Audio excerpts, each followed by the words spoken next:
Hello, everyone. Good afternoon. As usual, I'll be giving just 1 minute to allow you guys to come in before we start the business of the day. I'm sorry we started 1 minute late because we have some technical issues. My bad for my end. Sorry for that. For those of you guys that joined us for the first time, I can assure you guys that today is indeed a good day. One of the main reasons is because today is the first day I am actually moderating event for Sarah. I think so. So just sit tight and flow according to the tone of what we have for you guys. As usual, I said I will be giving just 1 minute. And of course, I've adjusted my 1 minute. So I'll just take it off from here, even as people keep joining us for the presentation. Good afternoon once again and welcome. For those of you guys that are joining us for the first time, my name is Gagba Esahaya, and I'm a training coordinator with the Temple Small Business Development Center. The Temple Small Business Development Center helps small business start and grow. We offer free one-on-one consulting and a variety of low-to-no cost webinars.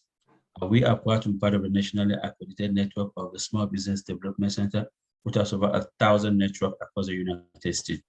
We are here this afternoon for a webinar on bridging the gap between public relations and marketing.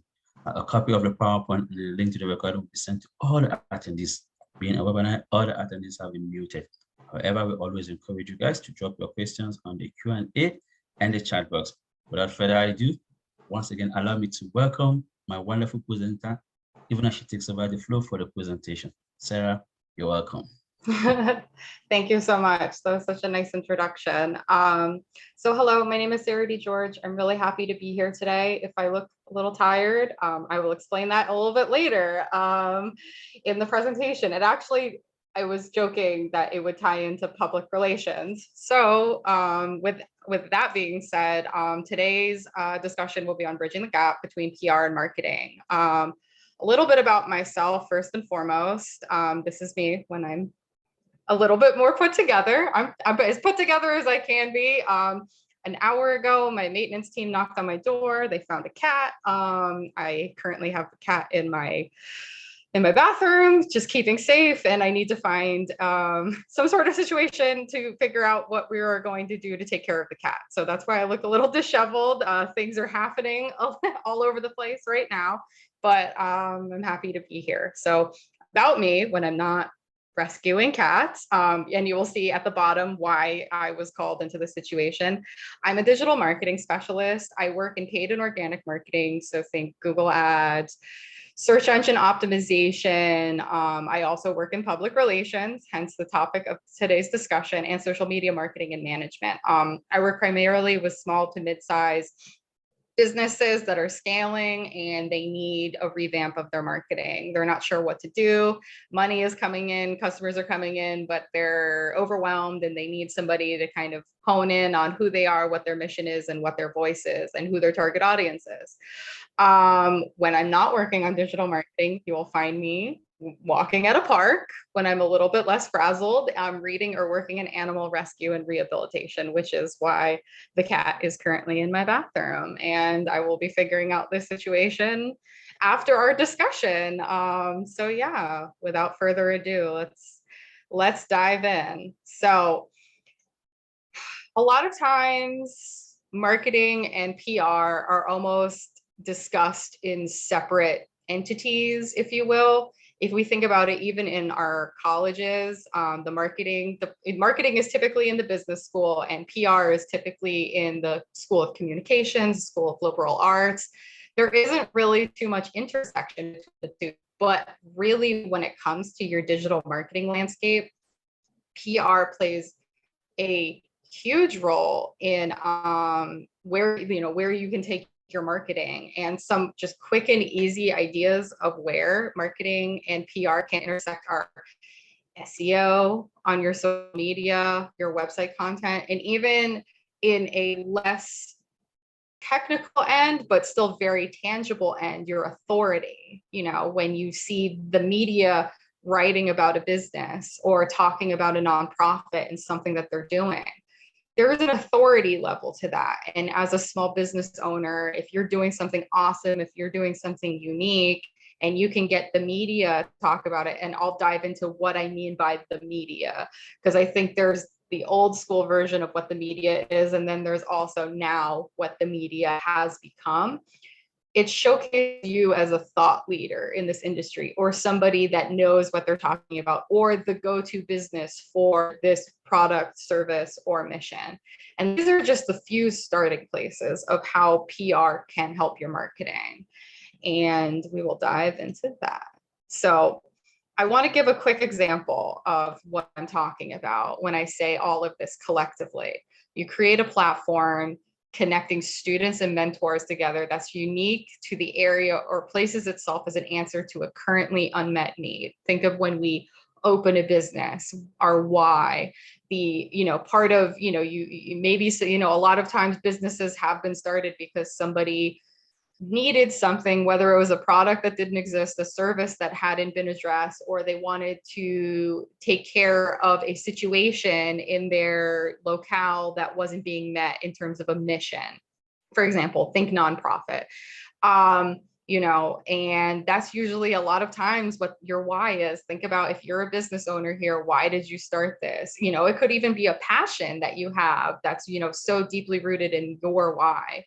So with that being said, you've created this, you've connected mentors and students together. You have this unmet need, and news outlets and local online publications both pick up the story. What happens next once they pick up the story, once they write, an article about it, once they publish this on their blog, it could be a video too. The story is now placed in front of a new audience that links to your website. Most times there usually will be like, for more information, check out this business at this URL to learn more and involve themselves, to purchase, to donate. You can now share this coverage on your own social media pages. So think, hey, this is content that I was able to earn, and now I can continuously reshare, tag the news organization or the blog or the influencer that, talked about you. And now you can place yourself as an authority figure in the sector. So that kind of hits on all four of those pieces that I talked about, because when you have a link that goes to your website, that also helps with your search engine optimization, driving people to your website and having them not only be interested and stay on your website to learn more, also helps with your search engine optimization when it comes to bounce rates. And for people that don't know what bounce rates are, it's just like how long somebody stays on your website before they either go to another website or do they go to another page. It showcases just the interest of your website to the people going to it. And it also lets search engines know, is this a quality website, or are people just going on it for a few seconds and then leaving and then assuming that it's not bringing them any value. So this is just a quick example, and you could think about this in terms of, if you are here on the call and you own a small brick and mortar store, if you're an online service-based business, if you're a nonprofit, you can take this example out and put your example in as to how PR can be of a benefit to your business or your mission.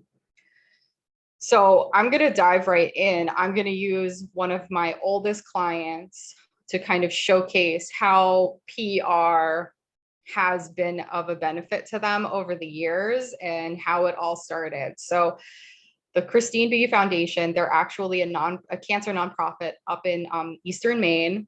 They've been around for years now, and it's been fun to watch them grow. They started off as a relay race from, not relay race, but a relay from Maine to Long Beach Island, New Jersey. And I know you'll know they were not running nonstop. They stopped along the way to different cancer care centers to be able to support them and to learn more. The Eastern Trek for Cancer then throughout the years evolved into the Christine B. Foundation, Christine being the mother of the founder of the organization who passed away from cancer.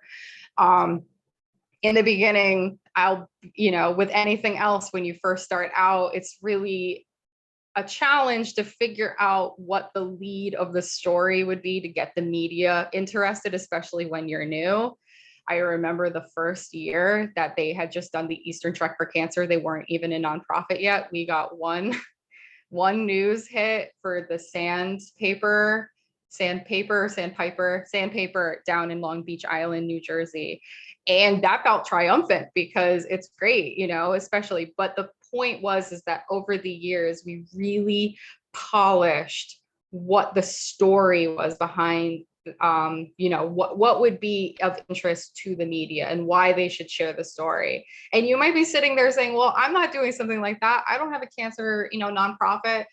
But you'll see that it's not so much as to, how altruistic you are. That's a great, cause and everything like that. But as long as you're doing something unique or there's a unique component to it, that's really where you need to dive into more so than having to do the most amazing thing and, give a check for $100,000. Of course, that's great if you can do that, but it doesn't always have to be so triumphant. So CBF, building out the nonprofit brand through continued PR exchanges. That was the goal. So the things we needed to focus in on that would help with search engine optimization, with placing them as a thought leader and authority member in the Eastern Maine, cancer community. We needed to figure out the location, the story behind the why, and the connection to the website and the nonprofit itself.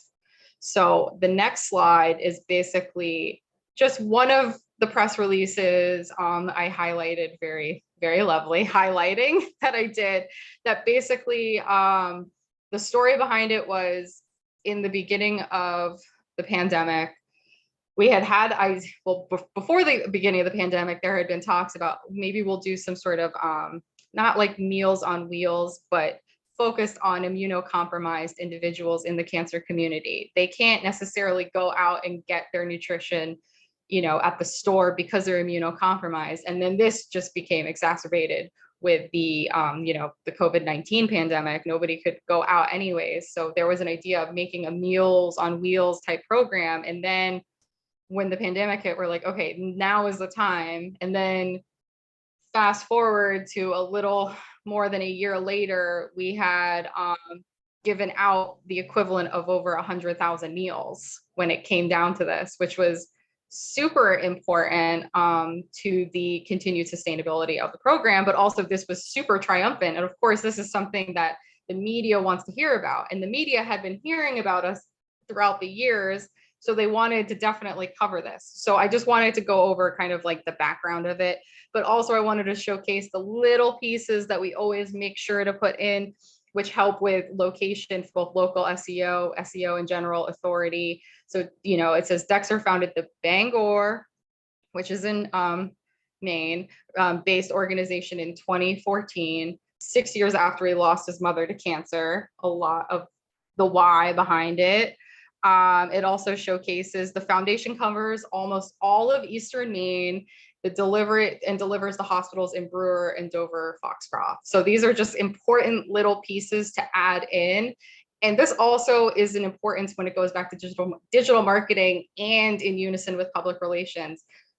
When you go through your digital marketing avatar, creation, you've tried to figure out your target audience, you also need to know where they are. And that can also help you. Knowing where they are in your digital marketing can also help you craft PR campaigns so that you're reaching out to organizations, to news orgs, to influencers, to individuals who are actually in your target area and also serve your target audience. So we know that, this is the news center in Maine that people in Eastern Maine will be watching. And if somebody is in need of these services, this is where they're going to want, they will be hearing about it. We're not going to send this press release, just like we're not going to do a digital marketing campaign to somebody in Texas somewhere, somebody in Indiana, because they don't fall within it. Just like, again, you're not going to serve an ad in your digital marketing, and you're not going to write blog content talking about a state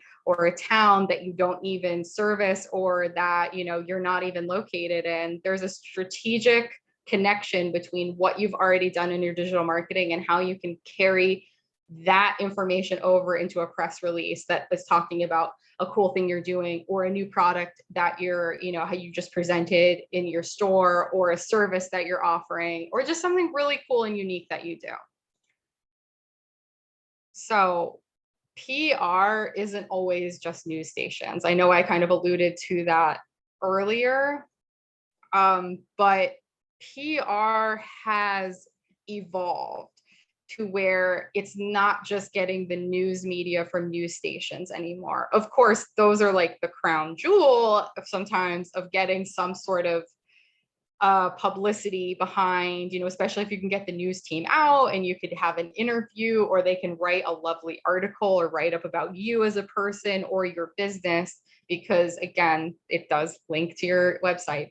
But you need, for PR, I think that we are moving into another period of time where PR doesn't just need to be that. PR can be gathering reviews. If you are a restaurant owner, PR is not only the reviews you gather that are good, but if you get a bad review, how you respond to it. I've seen really good responses on like Google reviews or Facebook reviews where the restaurant, for example, we'll stick with restaurant, really goes through the process of trying to mediate this in a way that's fair to both ends, them as the business, but also their customer, so they can understand what they did and where something may have went wrong or how they're going to correct it. And that is, in a way, good PR, because it showcases that they do care, but they're human. I've also seen really bad situations where it becomes more of a back and forth, and there's a lot of malice behind it on both ends, and it doesn't end well for either party.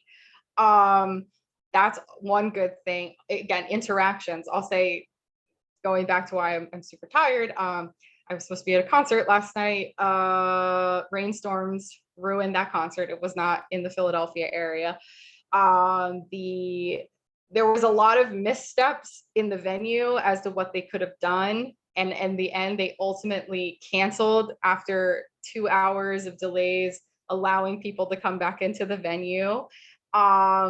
Allowing people to repurchase food and beverages, and then asking them to leave 30 minutes later, and then asking them to throw out all of their newly purchased food and beverages in the garbage before leaving. So there was a lot of ways, and then they had people stay in the venue while we were under a tornado warning and a whole bunch of different things. So I'm not going to name names. I'm not going to say who we were seeing, but it was one of those things where they were not communicating to the audience very well. They sent out maybe 2-3 tweets in a matter of 2 hours, letting people know what was going on. People were confused. It was just an interesting situation all around. Thankfully, I was running very late to this concert, so I didn't really deal with all of this, but I was seeing everything going down on social media. And I think the aftermath is going to be one of those things where it was just not a good look for them, and they could have done a lot of things better. So I immediately thought, I knew I was going to be doing this talk tomorrow. I was like, this is definitely one of those things I'm going to bring up where it's probably going to be a little bit of bad PR, because they could have been a lot more responsive. They could have made decisions earlier to just cancel the concert without asking people to come back in. There were a lot of missteps. And as a PR professional, my mind was spinning while I was seeing all of this going down. And I was like, I'm going to bring that up in the discussion tomorrow. But it didn't make it back until 1 a.m. So, and then on top of that, in the cat situation, I'm really striking really hard today. So with that being said, PR isn't always news stations. Next thing, PR can be podcasts. If you're doing a podcast, now you have a whole 30 minutes to an hour to tell your story, to showcase what you do, and to have people hear your voice. A lot of PR isn't just the words, it's the emotions behind something. Think about anytime like you really love a business, why do you go back? It's not just because maybe you like the products, that's obviously, or the service and it's not that you just like the products. If it's a coffee shop, you may really like the coffee, but I would assume you probably go back because you also like the people there, and you like their personality, and you enjoy the vibe there. And that can be, again, another way to pull people in with a podcast. That's another bit of PR that you can also really lean into. And podcasts, if you research enough, there really always will probably be a podcast that you can jump on. They're looking for, guests that have your background, whether it's specifically what you do, or maybe it's something on more of the emotional end, your why behind your story. Why did you do this? We're looking for people that have triumphed over hardships, and we want to hear their story. That's another great way to talk about your business, your services you offer, the products you offer, the nonprofit that you have, and find a way to share your story that way. Pitch contests are also a really good way for PR as well. It puts your business out there. It says, hey, we're pitching right now. We're in these stages. This is what we've gotten so far. And hopefully, if you're trying to pitch to get to that next level, we're looking to open up a store. We've been online based and we're trying to do this, or, oh, we're trying to launch this app. We'd really love feedback. That's PR as well. Wanting and being open to that feedback and pitching is a great way to get your name out there. Guest blogs, of course, this usually comes up a lot. PR is in the form of guest blogs. You might be saying, okay, well, how is PR? You're thinking press release, but again, public relations is just that. It's how the public, it's public relations, it's relating to the public, it's putting yourself out there, and guest blogs are a great way to do that, because you're not only talking about your business, but you're getting a stamp of confidence from the website in which you're guest blogging for. And it could be a little bit of PR. If you're talking about your business and you're kind of telling a story and you're saying what you do and how to get in contact, that is public relations. And then collaboration with other organizations. This can be on the digital sphere, but it can also exist outside of that as well. This could be just how you collaborate. Are you hosting an event where a whole bunch of people are going to be tabling? Are you going to be tabling? Are you going to be the one that is supporting all the people tabling? These are great ways to get yourself out there. This is also a great way to send a pitch to the media saying, this is how we're collaborating with other complementary businesses to us. But it's also a great way for all of the businesses in unison to maybe share on social media saying, hey, I'm tabling with these great businesses. This great business is allowing all of us to table at their event that they're hosting. There are so many ways that you can interchange the situation to help with your public relations and then create content based off of it. There's so many ways that you can, have a collaborative effort and then expand upon it with tagging all the people that were involved, pictures, sending it to the media, continuously sharing it, writing a blog about it, letting one of the organizations that will be tabling, maybe they'll have you on their podcast, or maybe you have them on on your podcast. There are ways in which you can get in front of a new audience and create good PR around your business that don't necessarily have to be always news stations. Because again, the idea of this is bridging that gap where digital marketing doesn't need to exist in its own little pillar and PR is over here. How can they exist? So like gathering reviews is on the digital landscape. That's already where your digital marketing is in if you have a Google My Business. Podcasts can be shared on social media, and it's just bridging that gap where they can work together instead of separate. And they don't just need to be a press release being sent anymore to an email address or to a contact form. So I'm telling you all these things you can do, but it's great, but you're like, well, how can I create that buzz around my business? So you would want to kind of look at this in a way that you would your digital marketing. Think of your content calendar. What are you going to be talking about? That's, talking about your business itself. Of course, if you're sharing content, you might be sharing other people's content. You might be sharing educational content, but then also when it comes to actual business promotional content, think of what's going on within your business. What is happening? What is coming up? What is on the event calendar that you may have, if there is an event calendar? Dive in a little bit deeper to what is your personal story. A lot of times we dive into our business and then we're just like, oh, it's business as usual. I don't want to dive. But a lot of people, we are making buying decisions, donation decisions, who we're going to work with decisions based on a personal story. There are a lot of options out there these days. And I think what really people connect to is less about, oh, this product or this service, but also I like this product, but I also like the story behind it. Maybe this person has the same values as you do. Maybe they donate to the same causes that you love and you feel good buying a product or, being a part of, their mission or anything like that. So really dive into your personal story, which will, if it not only benefit PR, but also benefit your digital marketing because you're very clear on who you are.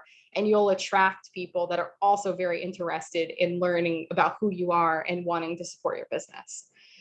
Again, going back to the events calendar, what events are you putting together? Are you putting together events? Are you a part of somebody else's event. Again, we think tabling, think, an online virtual conference. There are so many different places to get involved or to even create. Again, if that space is not being filled, maybe you can create something instead, and that could be a good driver of PR. Can you expand these events to include others?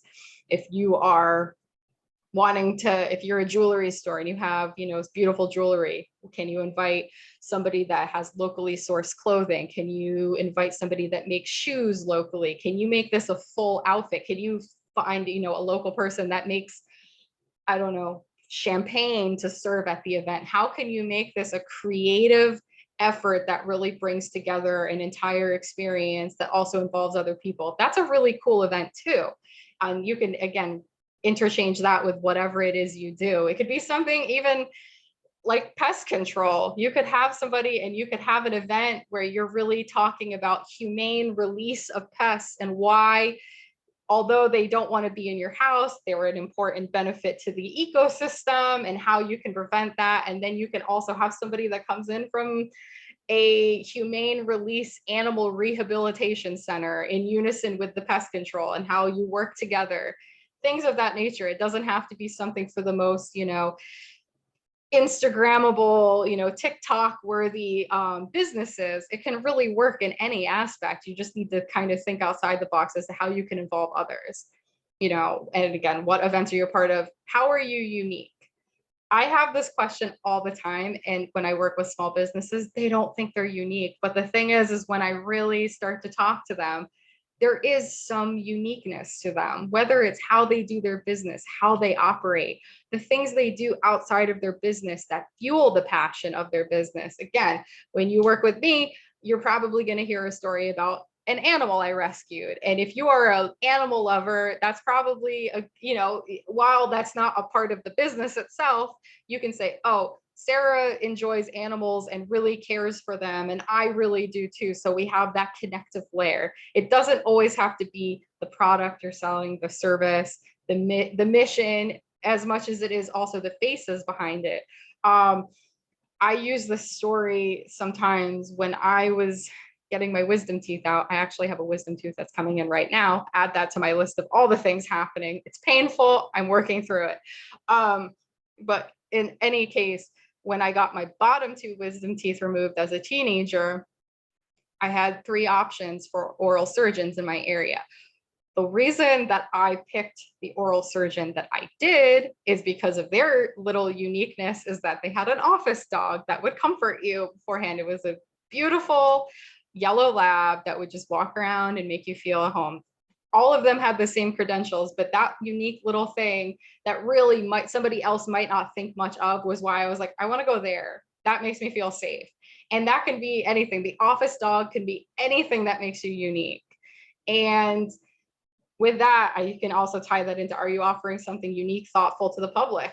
That was very unique and thoughtful to me. I love a good office dog. If that's not your bag, then maybe it's something else that, is your unique selling proposition that you can really come up with, that also will tie into your digital marketing and will also help you realize how you can share your story with the media, create something that might be, an unmet need, such as an event, getting other businesses involved that are complementary to your own, or ways you give back. There are so many ways to create buzz in your business that is media worthy. And again, media not just being the news stations of your local area, but also the micro influencers that maybe want to showcase what you do and why they like your product. The podcasters in your area, even, your local publications. It doesn't have to be the big news stations. It could be the neighborhood weekly newspaper or publication that goes around. There is so much value in all of these different, and then once you have these little pieces of media, then you could say, hey, I've been featured here. I've been on this podcast. This local newspaper wrote about me, and it kind of builds your credibility in a way. So, all right, now steps to crafting a press release or pitch worth opening. I'm telling you all this stuff about what you need to talk about, but in the end, you still have to craft the press release itself or the pitch It doesn't have to necessarily be a formal press release. That's great. But understanding the few pieces that need to be inside this pitch or press release are very important. Like any marketing, you need to make sure your press release is written, in a way to know your goals. What is the goal? Do you want somebody to show up to this event? Do you want them to cover it? Do you want somebody to write about you? Or if you're writing a press release or pitch on behalf of somebody else, what is that goal? What do you want? Because you want to make sure that you're phrasing it in a way. So if your goal is to have people attend, you have to make sure that you're giving them all the information of the who, what, where, when, why, and how, so that they can get there. Take marketing into account. What do you want to say in here that if it was published would be very helpful that people know? Is it what you're doing? Is it offering something, to the readers? Is there a way in which you can utilize some of the content you've crafted in your marketing to really share your story and understand your audience, your customer avatar? These are all things you want to take into account. Understand the publications you send press to. I think this is the main thing. You can hire a service and send out the same press release to hundreds of organizations, but are they going to care?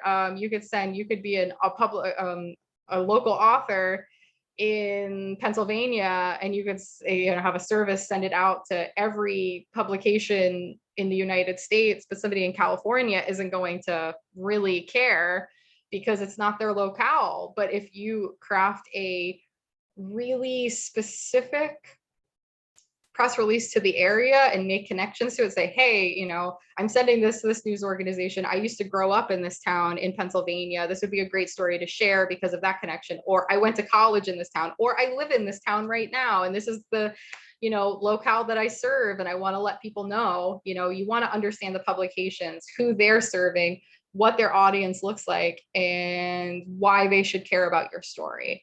And then, of course, connect to previously written content and get personalized. I'll put those two together, even though they're different bullet points.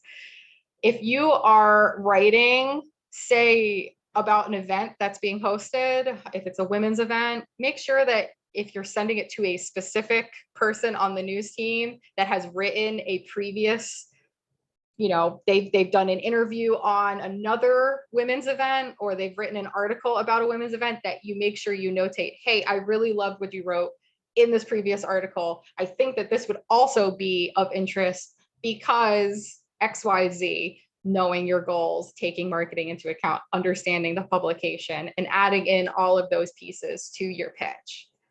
So those are the main components that you don't want to miss out, is just sometimes just knowing your goals, how do they connect with your already existing marketing, and how you can add that into the pitch as to why you need them there, what is important, understanding the publication, and connect and get personal, because that shows that you've actually done the research and you're not just sending this to everybody willy-nilly. At the end of the day, this is something that I always bring up when I work with individuals, and I say this about every bit of marketing and PR. If somebody can promise you something that that they have no control over, if they can promise that you will be #1 on Google, if they can promise that you will get all of this press, they're probably not telling the full truth. Of course, having a good, list of contacts in the press can definitely help, but it can't guarantee you that the media is going to get published. Again, that's why I said that there are different aspects of the media in this day and age, because the news is constantly going. There's so much news going on in our world, and sometimes things fly by, under the radar, and they don't get opened in time if you're hosting an event. So have a good contingency plan. Realize it may or may not turn into an interview, but make the connections work in your favor. Create those connections. If you are able to keep in touch with the people that you maybe sent a pitch to, say, hey, I've reached out previously. I wanted to get in contact again, and do the same process again. Say, I really love this recent article, get personalized. If you do get any sort of press hit, make sure that you are repurposing that content. If you have a news or media page on your website, showcase like featured on, and then you can tell where you've been featured on. You can share the news hit on your social media.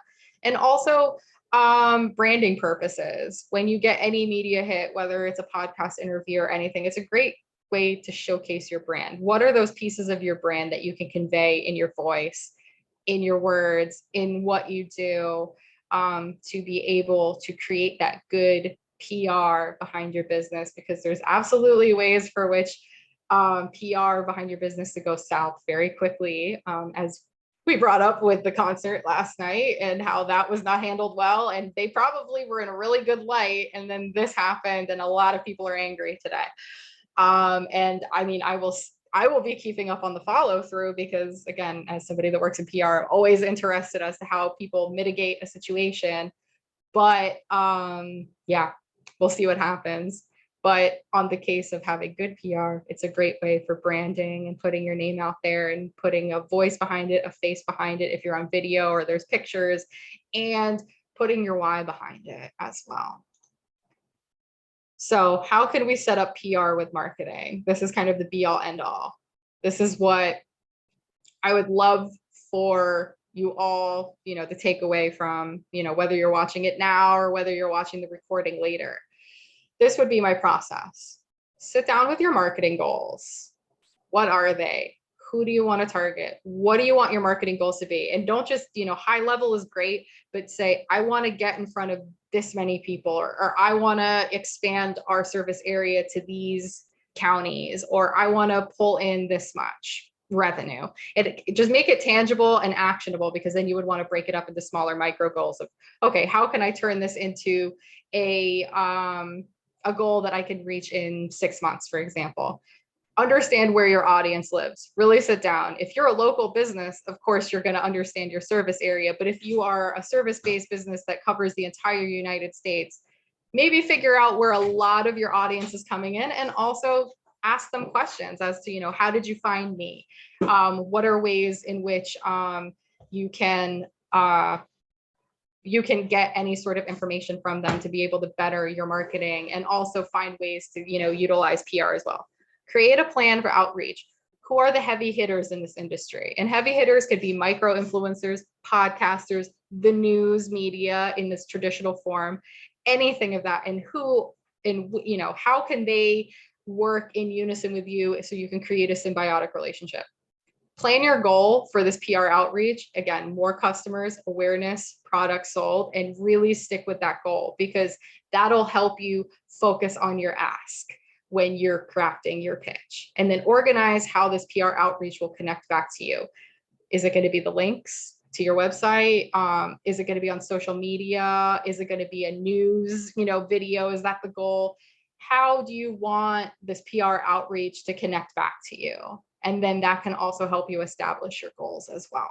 And write this down, and always go back to it. You can always, the great thing about marketing is you can always A/B test. You can say, we really had a good, time with our digital marketing in unison with PR. We were able to get, a press hit here, or we got a podcast interview here, when we, organized how we were trying to, have the end goal of this PR outreach.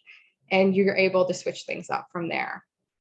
So I want you to really just end this with, how do PR and marketing connect to your business? Or how can you see PR and marketing connecting to your business in unison? And how can you utilize both of these types of marketing? Because I really do feel like PR is marketing, even if you're not being taught it in the same school and college. But really sit down and think about this.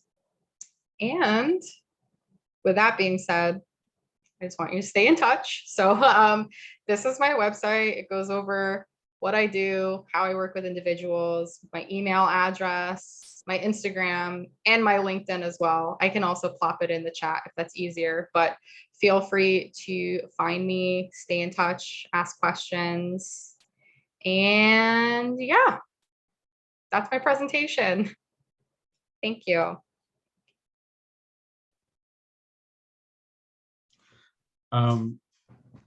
Sarah, that's a good one. That's a good presentation.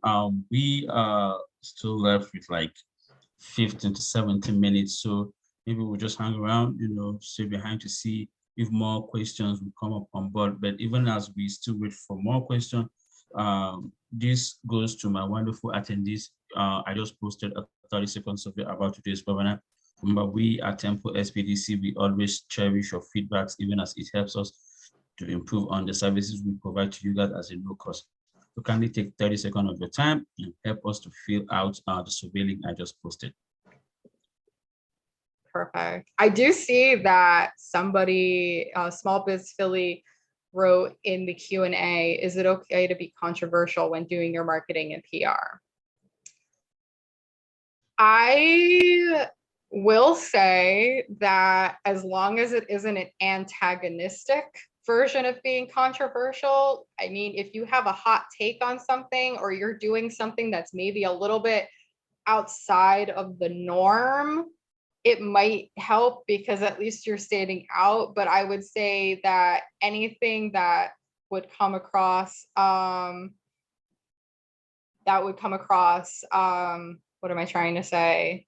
It just, as long as it doesn't put you already in a bad PR light. I know a lot of people say any good press, or any press is good press. I beg to differ, because you can kind of have a hard time digging yourself out of any sort of hot take, and you also open yourself up for criticism.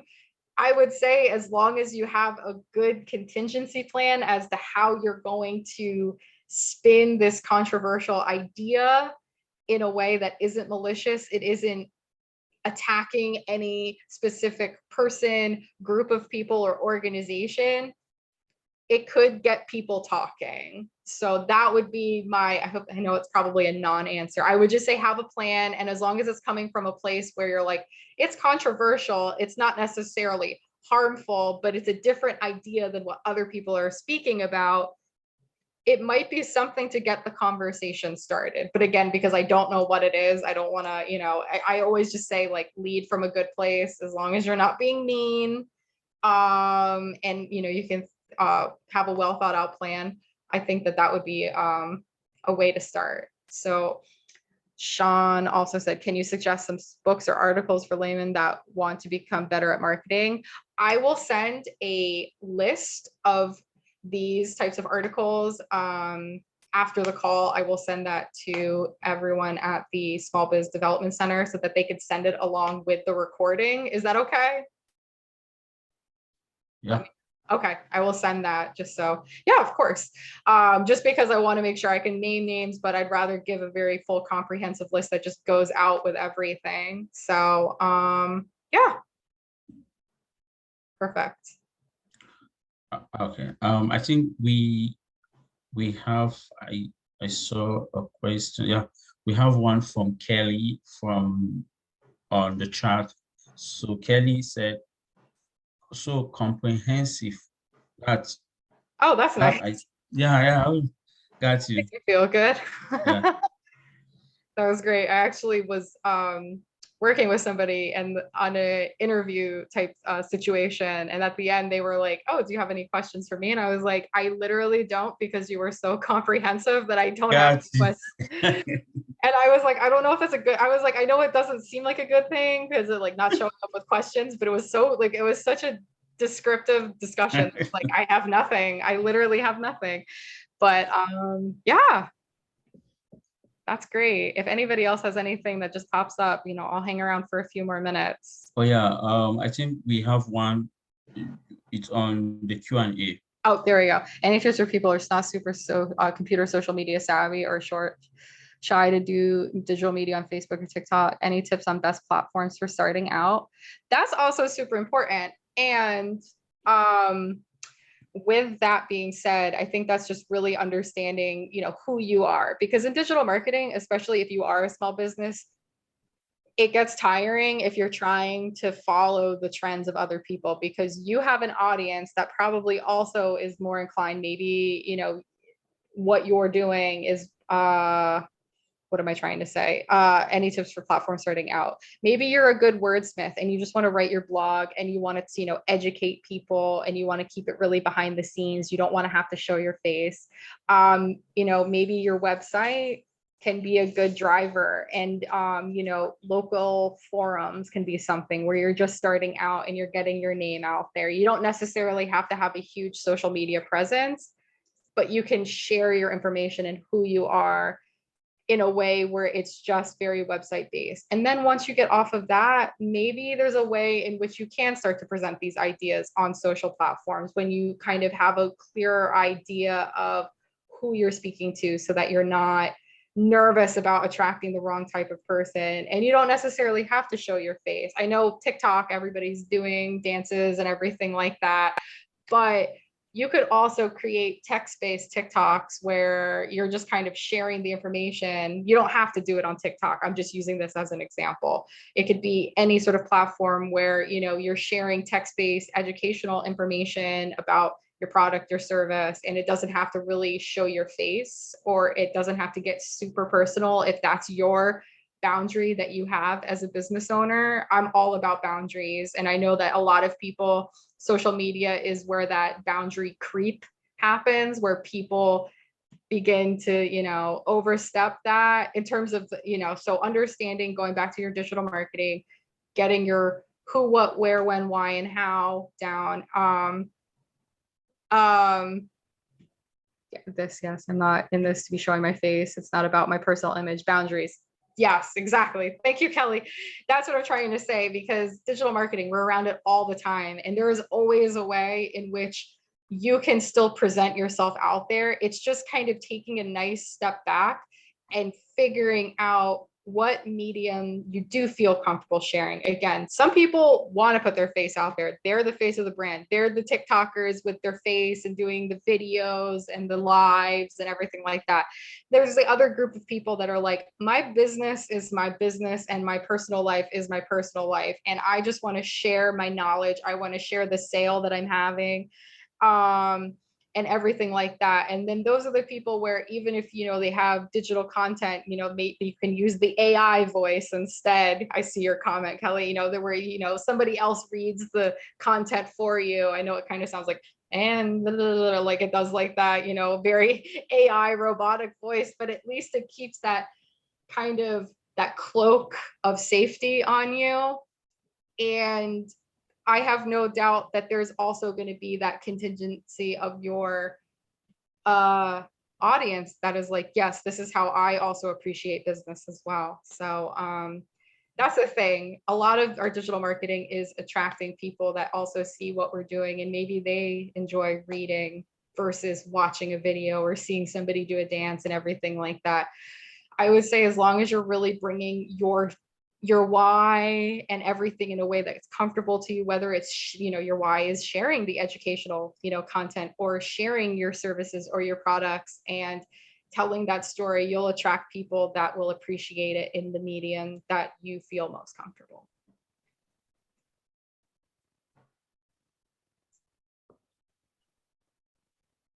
Okay, I think we just give our attendees like 2 minutes to see if any question will come up on board again.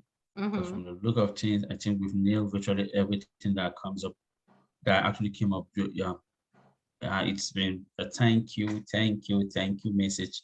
Like that. I see Sean was like, can you comment on the media format mix that is most effective? Can you dive a little bit deeper just so I'm clear on the answer? I think I know what you're asking, but if you could just, yeah, clarify what I think you're asking so that I answer it correctly. And I will be formulating my answer while I get the clarification. Oh, wait. Oh, okay. Yeah, I was going to say, obviously right now, and this will, like I said, that's why I gave the option of if you don't want to have your face on the video, you might be good having, you know, just text or anything like that. And you could use the AI voice. Videos are the new medium, whether we enjoy it or not. It's just, again, whether you feel comfortable showing your face or whether you just want to share, you know, a video that has a few graphics that tell the story and then link to whatever the call to action is. I would say that video content in unison with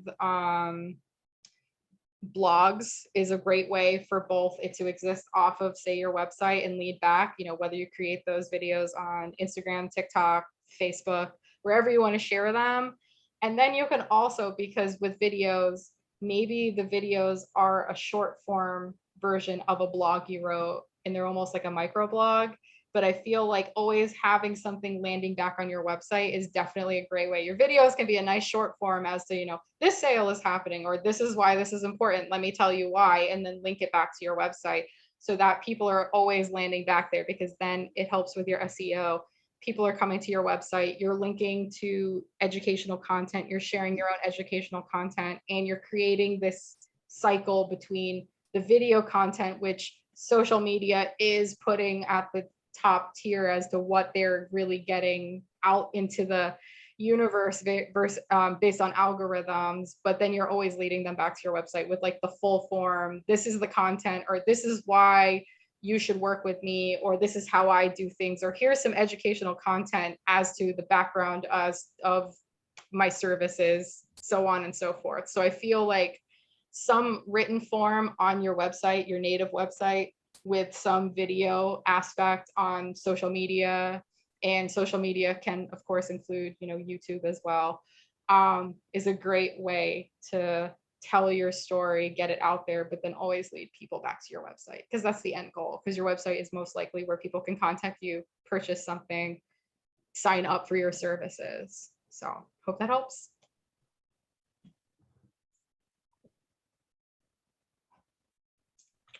Yeah. Awesome. For a very small business, how often should I be engaging via social media?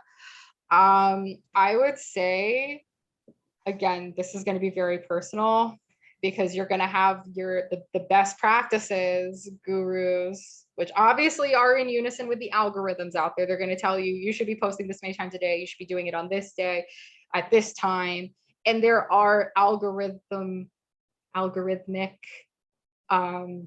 considerations behind it. But at the end of the day, you have to think about what is your personal schedule as well. People are going to get used to your posting schedule. And if you do something that's way beyond what you can do for 3 months and then burn out and don't post again for 2 months, you're going to get lost in the algorithms because you've stopped that consistency. Whereas if they're telling you to post 10 times a week and you can only commit to 5, for example, commit to those 5, because your longevity and your audience's knowledge of when you're going to be posting is way more important than doing something so heavy off the bat and then disappearing forever, because then you're going to lose that traction that you worked overtime to really hit. And again, those blogs that we read, there is so much merit behind them, but they're also writing it from a one size fits all standpoint. They don't know your personal business, your business hours, the nuances. Are you taking care of a sick parent? Are you a mom? Are you a stay-at-home dad? Are you sick yourself? There are so many different nuances as human beings that we also need to take into account when it comes to, again, those boundaries. I'm guilty of that, I'm afraid. Hitting heavy up front than sparse posting. Yeah, and that's why I bring this up. And this is also a part of when I work with individuals with their marketing. We're not only implementing it, but we're also diving into, what does your day look like and everything like that. Because I want to know, because again, it's better to come up with a content calendar that you can stick with and that you can follow through with. And a content calendar doesn't need to be this heavy duty thing. It just be like, I know I'm going to post 3 times a week, and coming up with just that game plan and knowing that is the absolute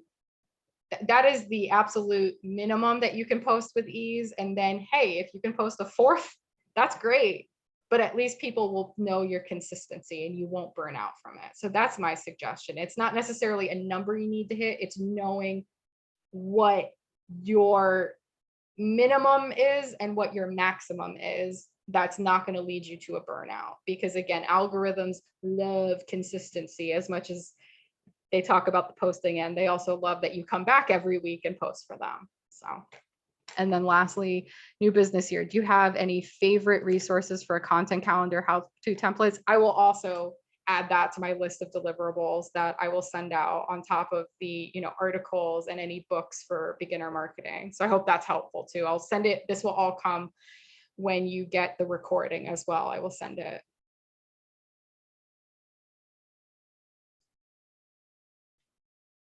Of course. Oh, sorry. I got really excited. Sorry about that. My voice got really high. But yeah, thank you. Okay, before we wrap it up, I just want to use this opportunity to thank each and every one of you guys for keeping it in with us. Thank you for your time.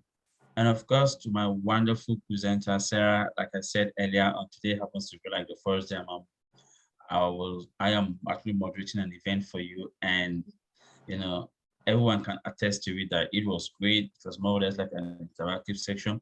I love the way the questions flow, and everything was just superb. Finally, before we close out the curtains, I just want to thank my wonderful Temple SPDC colleague for their wonderful, usual support. Without them, we wouldn't have been here, and the webinar wouldn't have come into existence.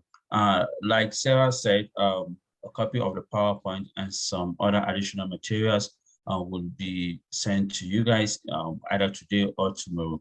Thank you for your time, and do enjoy the rest of the day. Bye-bye. Bye, everyone.